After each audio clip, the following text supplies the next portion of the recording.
તો આગળ વધીએ સંઘ પ્રદેશ દમણમાં 5 દિવસથી વરસાદી માહોલ છે। સતત વરસાદને કારણે દરિયો તોફાની બન્યો છે।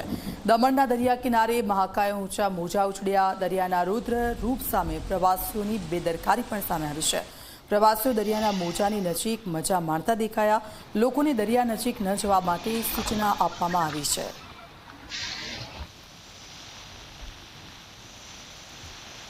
વલસાડ જિલ્લામાં 2 દિવસથી સતત વરસાદ વરસી રહ્યો છે, ત્યારે બીજી તરફ સંઘ પ્રદેશ દમણની અંદર હાલમાં જે આપ જોઈ રહ્યા છો, દમણનો જે દરિયામાં ભારે કરંટ દેખાઈ રહ્યો છે। દમણ જે પ્રમાણે તોફાની બન્યો છે તેને જોવા માટે અહીંયા આગળ પર્યટકો મોટી સંખ્યામાં આવ્યા છે અને લોકો આ જે દરિયાનો જે છે નજારો માણી રહ્યા છે।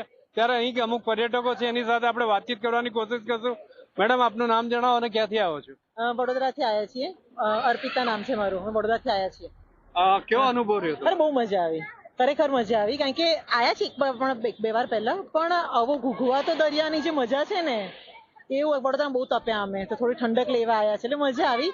અને બોમ્બે જઈએ ત્યારે પણ અમે દરિયો દેખાય, પણ એ દરિયો કેવું કે થોડા પથ્થરોથી દૂર રહે, છેટો રહે, એટલે દરિયાના વેવ્સ આવું તમે સાઈડ પર ઉભા રહીને માલો એની જે મજા છે અલગ છે। બહુ જ મજા આવી। It was really nice time.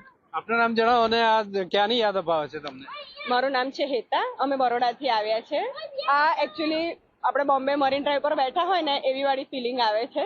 બહુ જ મજા આવે છે અત્યારે અમને અહીંયા। અમે અમારા બચ્ચાઓ જો તમે જોઈ જ શકો છો કે એ લોકો કેટલી મસ્તી કરી રહ્યા છે। હાલમાં જે વરસાદ ખૂબ જ સારો પડી રહ્યો છે, દમણમાં પણ અત્યારે વરસાદ છે, કેવી રીતે એન્જોય કરી રહ્યા છો તમે? અમે તો બરોડાથી આવ્યા છે, ત્યાં જરાક પણ વરસાદ નથી, એટલે અમને તો આ વરસાદ જોઈને જ મજા આવે છે। તો આપણી સાથે બીજા બી પર્યટકો છે, એમની સાથે વાતચીત કરવાની કોશિશ કરશું।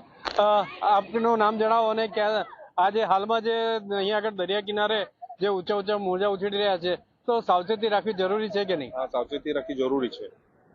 કઈ રીતની સાવચેતી રાખવી છે? દૂર રહીને જોવું ને મજા લેવો દૂરથી। કેવો નજારો લાગે? નજારો એકદમ ખૂબ જ સરસ છે।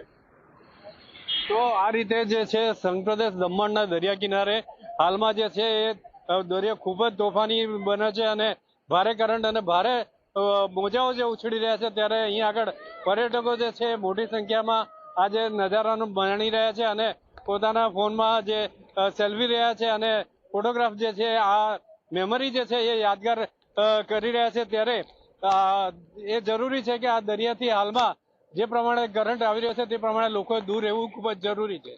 નિલેશ જોશી, ઝી મીડિયા।